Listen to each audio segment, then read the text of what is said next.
पाकिस्तान और भारत की आपस की इनलीगल ट्रेड जो है वो 10 अरब डॉलर है। अमूमन ये समझा जाता है कि इंडिया और पाकिस्तान की जो जंग होगी ये ग़ज़वतुल हिंद होगी और ये बहुत बड़ी जंग होगी। इंडिया पाकिस्तान के दरियाओं का पानी नहीं रोक सकता। हम पर जंग मुसल्लत करने की कोशिश की जा रही है और इसका बुनियादी मकसद जो है सियासी तौर पर अपने आप को मजबूत करना है। किसी न किसी वक्त अपने आप को बचाने के लिए वो टैक्टिकल वेपन जो है वो इस्तेमाल कर सकता है। 40 साल लगे हैं भारत को सिर्फ एक दरिया रावी का पानी रोकने में।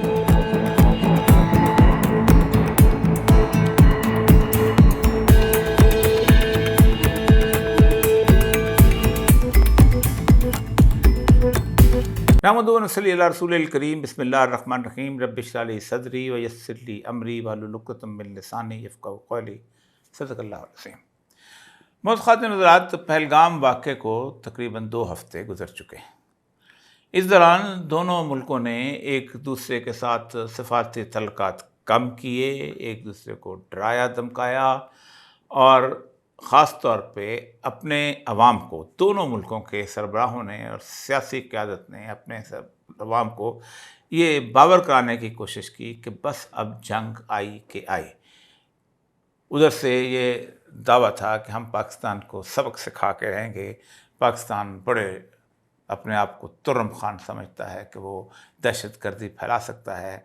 हम खामोश रहे पुलवामा के वक़्त भी, हम उससे पहले बॉम्बे अटैक्स में खामोश रहे, लेकिन अब हमें खामोश नहीं रहना।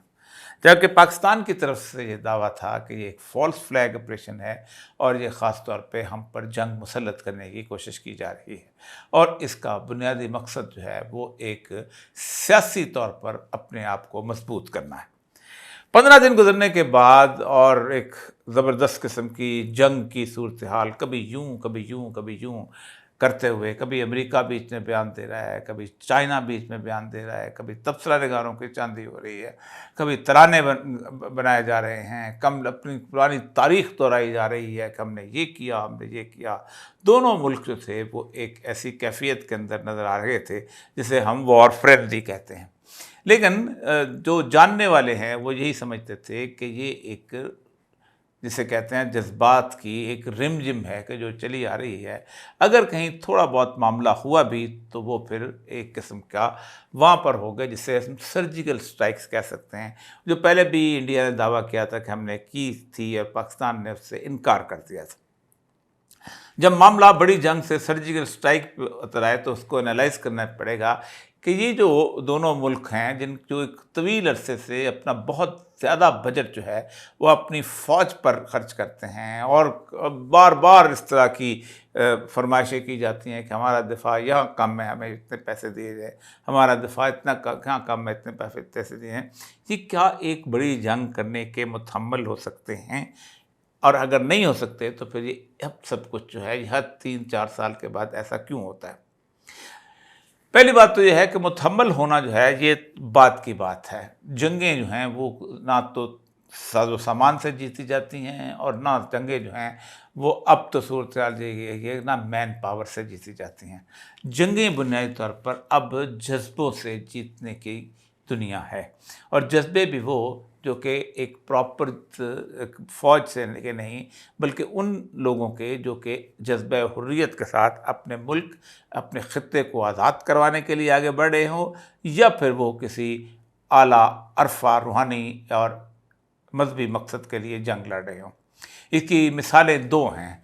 एक वियतनाम की जंग है कि जिसके अंदर वो अपने ख़ित्ते को आज़ाद करना चाहते थे और उन्होंने बेशुमार कुर्बानियाँ दी और अमेरिका की उस फ़ौज को, जो उस वक़्त अपने आप को एक माइटी फ़ौज समझती थी, जिसने सेकंड वर्ल्ड वॉर जो है वो जितवा के दी थी, वो ताज़ा जिसने हिरोशिमा और नागासाकी पे बम गिराए थे, उस फ़ौज को इस तरह भागने पे मजबूर किया कि आज भी दुनिया वो तस्वीरें जो दिखाती है कि अमेरिकन एम्बेसी के ऊपर हेलीकॉप्टर के साथ किस तरह अमेरिकी सिपाही लटक रहे थे कि हमें भी यहाँ से ले निकलो वरना ये लोग हमें मार देंगे।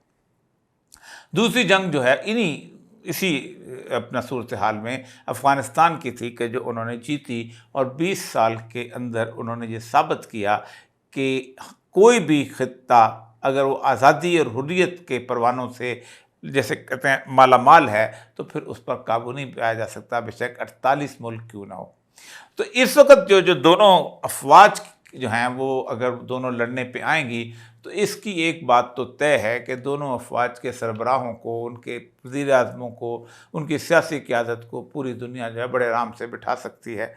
और दोनों की अपनी अपनी मजबूरियाँ होती हैं, और दोनों के मुल्कों को आराम से कहा जा सकता है कि अगर आप ये नहीं करेंगे तो फिर हम तुम्हारे साथ ये कर देंगे। और वो उसके लिए कुछ जंग लड़ने की ज़रूरत नहीं होती। माशी तौर पर सारे दोनों मुल्क, पाकिस्तान हो या हिंदुस्तान, ये इस हद तक इंटरडिपेंडेंट हो चुके हुए हैं कि अगर ये जंग की हौलनाकियों के अंदर शामिल होते हैं तो फिर इनको बड़ी आसानी से रोका जा सकता है। इसमें पहली बुनियादी वजह जो है वो, जिसके ऊपर मैंने शायद पिछली वीडियो में कहा था कि कहा गया है अमेरिका की तरफ से, पेंस जिनके वाइब सदर हैं उनके, कि जंग अगर करनी भी है तो बड़ी लिमिटेड, उसको ऊपर ना लेके जाना, बस थोड़ी सी सर्जिकल स्ट्राइक, ऐसे थोड़ा थोड़ा। ये वो लोग हैं जो शायद जंग के आदाब से वाकिफ़ नहीं, कि जंग कि शुरू तो हो सकती है, जंग ख़त्म नहीं हो सकती। जंग जो है ये नहीं होती कि अखाड़े का वक्त होगा, सीटी बजेगी और दोनों पहलवान जो हैं उस साइड पे आके खड़े हो जाएंगे और फिर दोबारा अगले राउंड के लिए तैयार हो जाएंगे। ऐसा नहीं हुआ करता, दुनिया की किसी जंग में ऐसा नहीं होता। तो एक तो ये चीज़ है कि जंग जो है वो किसी भी तौर पर अगर पाकिस्तान और भारत की शुरू होती है, तो पाकिस्तान का साइज़ और पाकिस्तान की आर्मी का साइज़ देखते हुए एक ख़तरा हर वक्त मौजूद है कि किसी न किसी वक्त अपने आप को बचाने के लिए वो टैक्टिकल वेपन जो है वो इस्तेमाल कर सकता है, जो कि एक लिमिटेड इलाके के अंदर होगा। यानी फॉर एग्ज़ाम्पल किसी ऐसी जगह पे जहाँ पाक इंडिया की फ़ौज खड़ी है और वो आधे पौने किलोमीटर के दरमियान होगा, और जब एक दफ़ा इस्तेमाल होना शुरू हो गया तो फिर उसके बाद जब जो निकलेगा इधर से इधर, इधर से निकले। और दूसरी बात ये है, इनको रोका जा सकता है। सबसे अहम बात यह है कि ये क्या न्यूक्लियर वेपन इस्तेमाल हो सकते हैं। जो न्यूक्लियर साइंटिस्ट हैं वो कहते हैं कि जिस वक़्त न्यूक्लियर वेपन को उसके ज़ेरे ज़मीन पनाहगाह से निकाल के बाहर लाया जाएगा, तो उसी वक्त वो सैटेलाइट पे एक अलर्ट जारी हो जाएगा और पूरी दुनिया इस बात के ऊपर एकदम दहल के रह जाए कि अब चला के ये चला। और अगर ये चला तो फिर और भी 8, 10, 15 चल गए छोटे छोटे वेपन भी, तो पूरी दुनिया 20 साल के लिए स्मोक के अंधेरों में गुम हो जाएगी और ना फिर फंसने होगी। इसलिए न्यूक्लियर वेपन के रोकने के लिए तो एक बात यह है कि अगर थोड़ी सी भी बॉर्डर क्लैश शुरू हुए तो दुनिया पूरी यूं पंजे गाड़ कर खड़ी होगी, क्योंकि हर किसी को अपना घर अजीज़ होगा, हर कोई अपनी ज़िंदगी बचाना चाहेगा। पहली बात तो ये है कि इस वजह से ये जंग जो है ये लंबी जंग नहीं हो सकती। ये अगर हुई भी तो शायद बॉर्डर पे कुछ क्लैशेस हैं, उनकी वजह से वहाँ पर आके ख़त्म हो जाए। दूसरी वजह जिसकी वजह से है वो ये है कि दोनों मुल्कों की मफादात अपनी जगह पे, ट्रेड की सूरत हाल जो है वो एक, जिसे कहते हैं, एक तो बाहर की ट्रेड है, एक जैसे जो लीगल ट्रेड जिसको कहते हैं, एक अंडरग्राउंड ट्रेड भी है जिससे दोनों मुल्क जो हैं वो मुस्तफ़ीज़ होते हैं। इसके ऊपर परसों को जो उसने अल जज़ीरा ने इसके ऊपर पूरी समरी आपके सामने पेश की है, ये मैं आपके सामने रखता जाता हूँ। आप हैरान होंगे कि हम किस हद तक अपने आप को इस इंडिपेंडेंट ट्रेड के बजाय डिपेंडेंट ट्रेड से हमने इसको आगाज़ कर लिया। आप हैरान होंगे कि पाकिस्तान बनने के बाद तकरीबन 30 साल के बाद, बल्कि 40 साल के बाद, पाकिस्तान 1996, 50 साल के बाद, 50 साल के बाद New Delhi bestowed Islamabad the most favourite nation. नई दिल्ली ने इसको एक बेहतरीन, जिसे मोस्ट, एक बेनज़ीर का दौर था जिसमें कहा गया था कि हम ये सबसे पसंदीदा मुल्क है। और फिर हमने उसके बाद उसकी हमारी रेगुलर तजारत शुरू हुई और उसमें फिर थोड़ी सी तजारत शुरू हुई, लेकिन ये बढ़ती बढ़ती 2017 नवाज शरीफ के दौर में trade between India stood 2.41 billion, 2.41 अरब, और जो कि इससे पहले जो थी वो 2027 अरब रुपये की थी। और इसमें से 1.92 अरब जो थे ये पाकिस्तान जो थे वो एक्सपोर्ट करता था, और इंडिया जो है ये 488.5 ये इंपोर्ट करता था। इसी तरह मैं इस लंबी फिगर में नहीं जाता, 2018 से 2024 तक ये थोड़े से कम होती गई, क्योंकि उस ज़माने में आपको याद होगा कि पुलवामा का इंसिडेंट आ गया था, और पुलवामा के इंसिडेंट के बाद इंडिया ने किसी हद तक इस बॉर्डर ट्रेड को कम करने की कोशिश की थी। लेकिन जो अहम तरीन आप देखें, इंडियन मिनिस्ट्री ऑफ कॉमर्स के मुताबिक the countries export to Pakistan from April 2024 to January 2000 अभी जो है amounted to 445.7 million Pakistan export to India during the same time period were just 4,20,000 के करीब। उससे पहले पिछले साल लेते थे, तो ये उसने इसी वाक़े से पहले के बताए। लेकिन असल मामला ये नहीं है कि आपने सरकारी तौर पर टमाटर मंगवा लिए या बाकी चीज़ें मंगवा ली। असल मसला यह है कि आप उनसे मंगवाते क्या हैं, और उसके बाद सबसे अहम बात यह है कि आप इलीगली कौन कौन सी चीज़ें हैं जो आप वहाँ से मंगवाते हैं। अब इसमें उसने ये पाकिस्तान की जो चीज़ है, इंडिया एक्सपोर्ट, यानी इंडिया जो भेजता है वो फार्मास्यूटिकल या हम रॉ मटेरियल मंगाते हैं, जिससे हमारी फार्मास्यूटिकल कंपनीज जो हैं वो रॉ मटेरियल से मुख्तलिफ़ किस्म की लाइफ सेविंग ड्रग्स बनाती हैं। पेट्रोलियम की चीज़ें मंगवाते हैं, प्लास्टिक मंगाते हैं, रबर मंगाते हैं, ऑर्गेनिक केमिकल्स मंगाते हैं, डाइज मंगाते हैं, वेजिटेबल्स, स्पाइसेस, दालचीनी हो गया, और उसके बाद इलायची हो गया, और उसके बाद लौंग वगैरह से, coffee, tea, dairy products and cereals. जबकि पाकिस्तान जो है वो copper, glassware, organic chemicals, sulphur, fruits and nuts and certain oil seeds वगैरह ये पाकिस्तान से जाते हैं। लेकिन ये तो आम साफ नज़र है। लेकिन वो कहता ये है, इसके ऊपर एक बहुत बड़ा थिंक टैंक है, global trade research institute GTR है। उसके मुताबिक पाकिस्तान और भारत की आपस की इनलीगल ट्रेड जो है वो 10 अरब डॉलर है, which means 50% the total trade size of Pakistan, आधे से के करीब। और उसमें वो कहता यह है कि ये होता यह है कि Indian goods are sent to Dubai, Singapore and Colombo, 3 जगहों पे भेजी जाती हैं। The goods are then stored in bonded warehouses, वहाँ पर वेयर हाउस में रखे जाते हैं, transit hub, while in storage still duty free, वहाँ स्टोरेज ड्यूटी फ्री क्योंकि आप ट्रांजिट में होते हैं। The documents and the labels are change, उसके ऊपर कहा जाता है मेड इन UAE या मेड इन श्रीलंका, या वो करके उनको भेजा जाता है। एक तो इस सारे के सारे लोग यहाँ 10 अरब डॉलर को कमाते हैं। इनको पाकिस्तान के मुख्तलिफ़ किस्म के बड़े बड़े सियासतदानों की आशीर्वाद हासिल है, और ख़ास तौर पे इस्टेब्लिशमेंट भी, क्योंकि उनके बगैर नहीं हो सकता ये। ख़ास इस्टेब्लिशमेंट मुनकर हो तो सियासतदान कुछ नहीं कर सकते, सियासतदान मुनकर हो तो इस्टेब्लिशमेंट नहीं कर सकते, और ये फिर पार्टी फंडिंग में, बाकी चीज़ों में भी जो उसके अंदर इन्वॉल्व होते हैं। इसलिए कि सारी प्रोडक्ट आपको पाकिस्तान के बाज़ारों में आम मिलेंगे। अगर आपको इंडिया की क्रैक क्रीम लेनी है, इंडिया की सुपारी लेनी है, इंडिया के पान की लेनी, तो आपको यहाँ मिल जाएगी। इसी तरह पाकिस्तान के प्रोडक्ट्स भी वहाँ आपको आम मिल जाएंगे। जो दूसरी चीज़ ये है कि इकनॉमिक एक्टिविटीज़ जो है वो किसी न किसी हद तक इसको रोकेगी।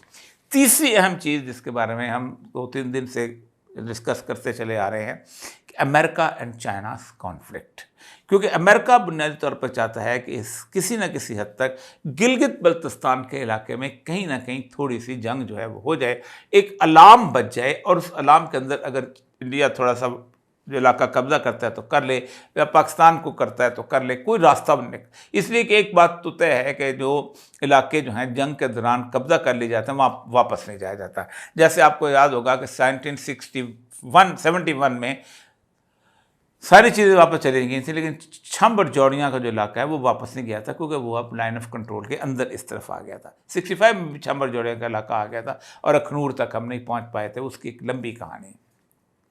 लेकिन ये अगर जहाँ पर ये आ जाता है तो वो समझते हैं कि हम चाइना को वो कंटेन कर सकते हैं, और चाइना के ऊपर हम समझेंगे कि ये एक ज़बरदस्त किस्म की एक वॉर जोन की सिचुएशन बन गई है।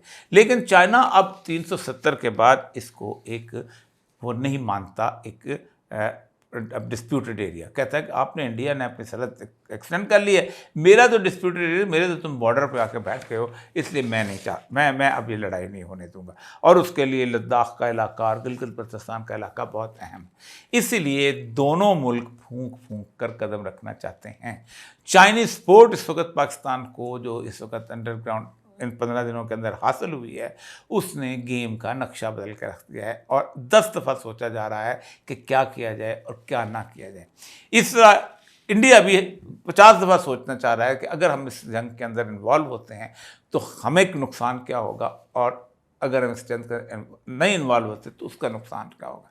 अगर इंडिया इस जंग के अंदर इन्वॉल्व हो जाता है तो ये जंग अगर ज़रा सी भी फैल जाती है तो जिसे कहते हैं ना कि एक उसी बंदे का नुकसान होता है जिसका घर शीशे का होता है। खाना बदोश आदमी का क्या नुकसान होता है। पाकिस्तान की इकॉनमी जो कि ऑलरेडी रूडिमेंट्री लेवल के ऊपर है उसका क्या नुकसान होगा, लेकिन वो अंबानी, रिलायंस, और उसके साथ साथ आप खुद सोचें कि अगर एक बॉम्बिंग शुरू हो गई और मिसाइल बरसने शुरू हो गए तो सिलिकॉन वैलीज जो कि तो 180 अरब डॉलर की वो एक्सपोर्ट करती हैं, वो कैसे ज़ेर असर आएंगी, उनके ऊपर कैसी कैसी सूरत हाल पर। ये तीसरी बड़ा नुक्ता है कि दोनों मुल्क। और चौथा बड़ा जो है, जो इस वक्त आज अखबारों में खबर लगी हुई है कि इंडिया ने चनाब का पानी बंद कर दिया और ये कर दिया और वो कर दिया, इंडिया पानी बंद कर देगा। तो वहाँ भी हुआ था हम पानी पाकिस्तान को बूंद बूंद से तरसोगे। ये इतना मज़ाक़ खेज़ फ़िक्रा है। एक तो इंडियंस नहीं बताते कि हम क्या कर सकते हैं और क्या हमारी औकात, दूसरा पाकिस्तानी भी असल में बेसिकली सच नहीं बताते। उसकी बेसिक वजह यह है वो खौफ का शिकार रख के हमेशा लीडरशिप चाहती है कि लोग हमारे साथ। ये पूरी रिपोर्ट मैं आपके सामने मेरे सामने, ये तो पहली बात तो ये है कि जिस तरह पाकिस्तान के अंदर बहुत सारे झगड़े हैं उस तरह इंडिया में भी ये झगड़े हैं। इंडिया के अंदर जो जमुना दरिया और सतलुज दरिया के दरमियान जो नहर बननी थी, इसके ऊपर पंजाब का इतना बड़ा झगड़ा है कि मैं ये रिपोर्ट पढ़ रहा था, सतलुज SYL सतलुज यमुना लिंक, यमुना वो कहते हैं जमुना लिंक कैनाल, जो जमुना दरिया वो है जो कि गुजरता है उसके सामने से, दिल्ली के सामने से, और दिल्ली के करीब से होता हुआ फिर ताजमहल भी उसी जमुना के किनारे है, आगे जाके फिर वो गंगा में गिर जाता है। तो ये जो कैनाल है, इस कैनाल के ऊपर वो उन्होंने पहले तो चंडीगढ़ के इलाके के लोग और हरियाणा के इलाके के लोगों ने कहा ये होनी चाहिए, क्योंकि नीचे जो रोहतक सार के लोग हैं उसके ऊपर ये लोग गए, अपना पंजाब के लोग गए। ये सब सुप्रीम हाई कोर्ट ने डिसीजन दे दिया, फिर सुप्रीम कोर्ट में नहीं दिया, फिर सुप्रीम कोर्ट ने दे दिया। एक अजीब व गरीब किस्म की पॉलिटिकल टर्माइल की सूरत हाल है। और सबसे बड़ी बात यह है कि इस वक्त जो सबसे अहम तरीन इशू ये है कि पूरी की पूरी फेडरल गवर्नमेंट ने पंजाब को तक से vigorous Punjabi Sabha agitation to secure a separate state of Punjabi speaker, वो कह रहे हैं कि Chandigarh an integral part of the Punjab was declared the union territory, उसको उन्होंने कह दिया कि ये एक सदारती यानी फेडरल गवर्नमेंट का हिस्सा बन जाएगा। तो पंजाबी वहाँ के समझते हैं, जैसे जहाँ सिंधी समझते हैं वहाँ पंजाबी समझते हैं कि हमारे साथ ज्यादती हो रही है, हमारा पानी छीन के वो नीचे जो है वो यूपी के इलाके को, हरियाणा के इलाके को, गुड़गांव के इलाके को इन लोगों को दिया जा रहा है। और वो एक तो वो लड़ाई है, लेकिन दूसरी अहम तरीन लड़ाई ये है कि दूसरी अहम तरीन फैक्ट ये है कि इंडिया पाकिस्तान के दरियाओं का पानी नहीं रोक सकता। इसकी सबसे अहम मिसाल ये है कि 3 दरिया रावी, सतलुज और ब्यास ये उसको दिए थे। ये मैं इस रिपोर्ट पढ़ लेता हूँ कि it took India 45 years to stop the flow of water from Ravi river into Pakistan by building a dam, and finally the flow of Ravi water into Pakistan get stopped in 2024। 40 साल लगे हैं भारत को सिर्फ एक दरिया रावी का पानी रोकने के लिए। और रावी का आप अगर रिवर बेड आप देख लें तो वो उतना माउंटेनस उस तरह का नहीं है जैसे चनाब का और सिंध का और उसके साथ साथ झेलम का है। झेलम को जो लोग देखा और उन्होंने मुजफ्फराबाद से भी देखा होगा और आज़ाद पतन से आगे और गड़ी बीबुला से आगे, उनको पता होता है कि यहाँ पर बंद बांधना कोई इतना आसान काम नहीं है। और वो जो अगर बांधेंगे भी तब भी कृष्ण गंगा का भी मसला यही, पेरेनियल फ्लो जो है वो किसी न किसी हद तक रोका जा सकता है, फौरी तौर पर उसके ऊपर बंद बांधा जा सकता है, लेकिन उससे 2-3 नुकसानात उनके अपने होते हैं। एक तो ये है कि पूरा इलाका जो है सैलिनिटी या सेम थोर में डूब जाता है, दूसरा जो होता है उसके लिए आपको इंफ्रास्ट्रक्चर बनना पड़ता है, और तीसरा ये है कि कहीं ना कहीं इंटरनेशनल सूरत हाल पैदा भी हो सकती है। और चौथी अहम तरीन बात यह है कि अगर इस तरह की हरकत की गई और अगर ड्राउट के ज़माने में पी गई या जब पानी नहीं हुआ, कैद साली हुई, बारिशें नहीं हो रही, तो ये एक बड़ी जंग की तरफ भी निकल सकती है ये चीज़। और वो जो दुनिया कहती है कि आइंदा जंगें जो हैं वो पानी पे होंगी। ये 4 बुनियादी वजूहात हैं जिसकी वजह से मैं समझता हूँ कि ये ठुक ठुक लगी रहेगी। हो सकता है एक छोटी सी जंग बॉर्डर की हो भी जाए, और उसके बाद उस जंग के बाद उसके आगे जो है वो हिंदुस्तान को कह दे हमने सबक सिखा दिया, पाकिस्तान कह दे हमने सबक सिखा दिया। क्योंकि होता यह है कि सबसे बड़ी कैजुअल्टी जो जंग के अंदर होती है वो सच की होती है।